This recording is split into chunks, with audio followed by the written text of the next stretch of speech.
A very good evening to everyone. This is again our daily um, press briefing. Friends, I would just like to inform you that a total of 738 samples have been sent for testing, and 667 have come out negative, and total there are 10 active positive cases in the state. We are still waiting about 60 samples. The results are awaited. The condition of all the patients who have tested positive is stable as of now. At the same time, friends, today I would like to just speak a bit on two important issues which I think the people should know, and I think a lot of people are concerned about. One is the protocols for testing, and second is case management protocols for confirmed positive cases.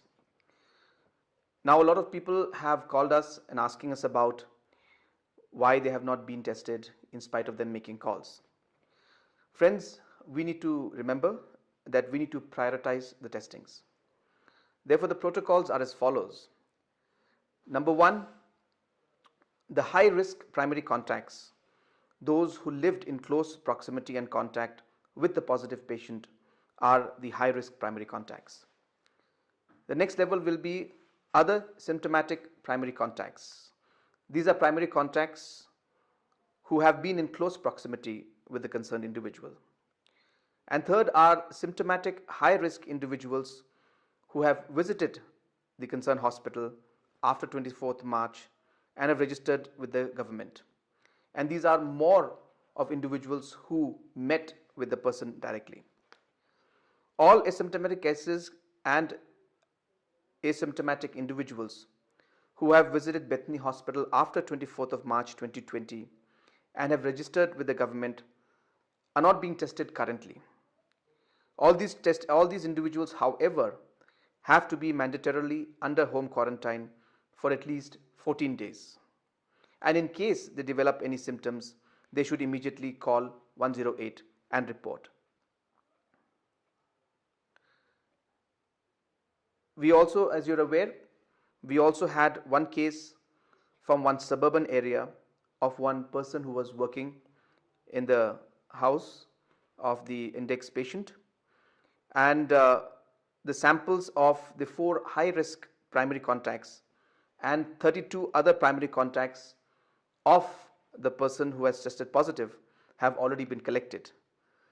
The village community, led by the headman, has decided that all the above contacts will be kept under strict home quarantine in the village with the support of frontline health workers and the community. Apart from that, visits have been made by the health officials and by the block to the concerned village to ensure that they instill confidence in the villagers and the family concerned. The second issue that I would like to discuss with you is regarding the case management protocol. And this is to do specifically with people who are confirmed cases. Number one, all asymptomatic category A and mild symptomatic category B positive patients do not require hospitalization. As per the protocol issued by the Health and Family Welfare Department, they should be under home quarantine, or they can opt to be shifted to a government designated Corona Care Center by calling 108 in case they do not have a space for themselves to self-isolate at home. Friends, the existing evidence shows that about 80% of the positive cases across the world fall in this category.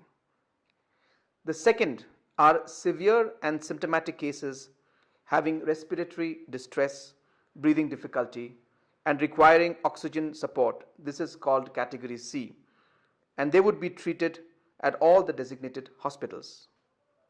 Number 3 are severe symptomatic cases with other comorbidity conditions and requiring ventilator and ICU support, is category D, would be treated at designated hospitals having such facilities like the Civil Hospital Shillong, Negrims, Dr. H. Gordon Roberts Hospital, Shillong, Supercare, Shillong, and Nazareth Hospital.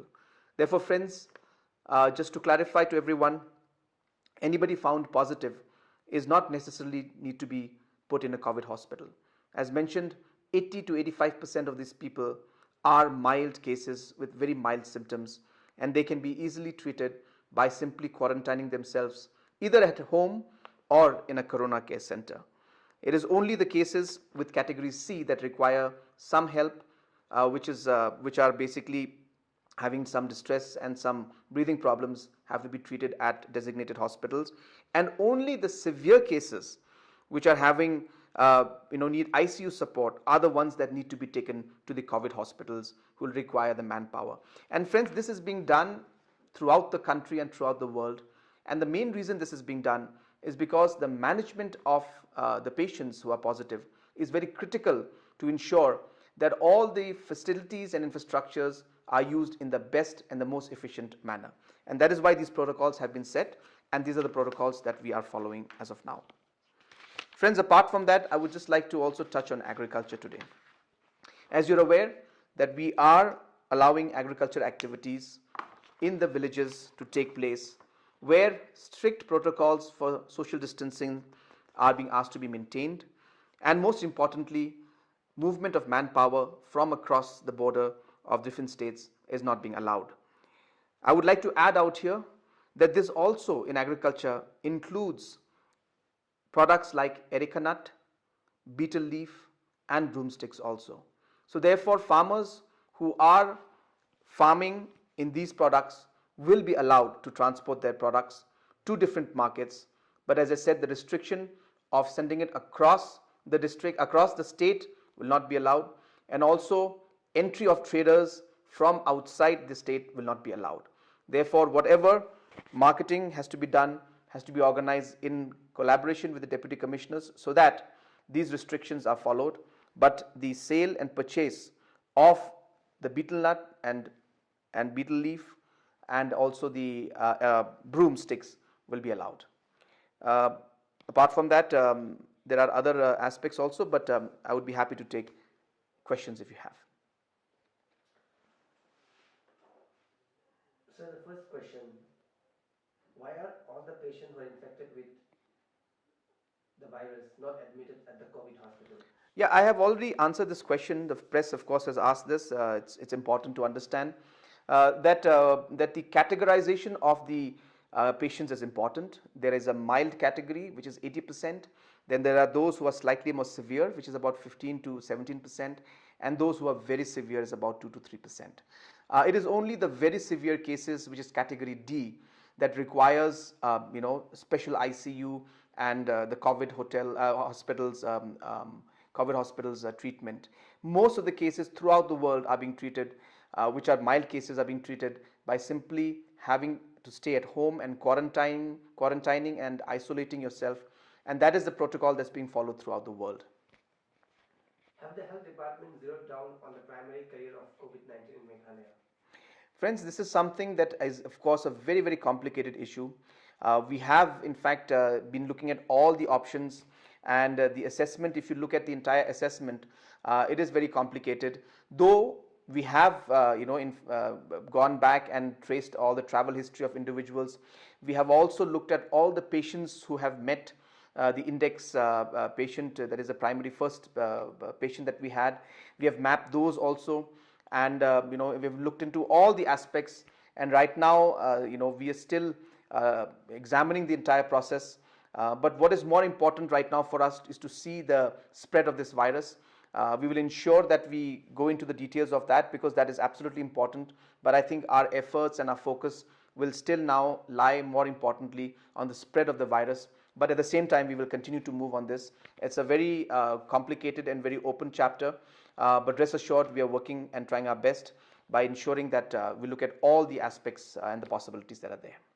Of the two positive cases which has come up today, one is said to be helper, and that helper is in one particular village. Is the patient or the positive case being quarantined in a village or is in a COVID hospital? Or yes, I have clarified this earlier, that the concerned patient who was a helper in the house is from a suburban village, and the person has been in fact in the quarantine and the corona care centers for the past 3 days, and the samples were taken, and of course the sample came out positive. After this was done, the particular individual is in the corona care center, but the family of the individual, after discussing with the family and the village headmen and the local people, they have decided that they will stay in the house. But we have taken the samples of the 4 primary contacts, and at the same time the high risk primary contacts, and at the same time we have also taken samples of 32 other primary contacts who came in touch with the particular individual in the last few days. So that is the status of that patient. So do the state have adequate PPEs in the state? If not, are we making efforts to buy new PPEs or procure new PPEs in the wake of news that PPEs from China is not up to the standard? No, I think the PPEs was an issue about 2 weeks, 3 weeks, back, where suddenly the productions had stopped throughout the world. But we are seeing that overall now the supply of PPEs is smoothening out throughout the country and throughout the world. And so therefore, I mean, it's not really fully functional, but I think it's far better than what it was some time back. And as of now, we have almost 44,000 PPEs now, compared to the yesterday I had mentioned 29,000 or 30,000 odd. So we already in 24 hours have another 15,000, so we have 44,000 now, and we're expecting another 20,000 to come in. We have been contacted by some other charitable institutes and organizations who have also offered to help, and at the same time government is ensuring that more and more procurement is done. We also have a stock of about 15,000 PPEs lying in Meghalaya House in Delhi, for which the transportation is being arranged now. So therefore, though PPEs are in high demand and in high requirement, and it's a product that is only one-time use, so therefore it is required in large quantity. But as of now, we should be comfortable when it comes to the PPEs. So we have learned that today you had a meeting with the state response team in Shillong and also visited the Corona Care Center. So why it was initiated? Yes, we have. I went to the DHS today, and the entire team of DHS and the task force was there. We had almost a 45-minute meeting, and they showed all the different steps that have been taken. This is being done again to ensure that all the different steps that are required are being taken, and we reviewed the entire situation, and also to boost the morale of our health workers. And I think it's very important at this point in time, when they are really under a lot of pressure and a lot of stress, that we must motivate them, we must support them, and we must let them know that not just the government but the whole state is with them. So therefore it was a review meeting and a meeting to really motivate them. Apart from that, I went to one of the quarantine centers to just check the overall logistics out there, and to see whether the food was reaching on time or not, and the other facilities were okay or not. As you understand, there were some concerns that were raised by some of the people who were there, and it is our job to ensure that we address those issues at the earliest. I'm happy to inform you that the different officials have reacted immediately and responded immediately, and most of the issues in these areas have been resolved. And if there are any other small issues that do crop up, we'll ensure that they are handled and rectified at the earliest. Thank you, sir.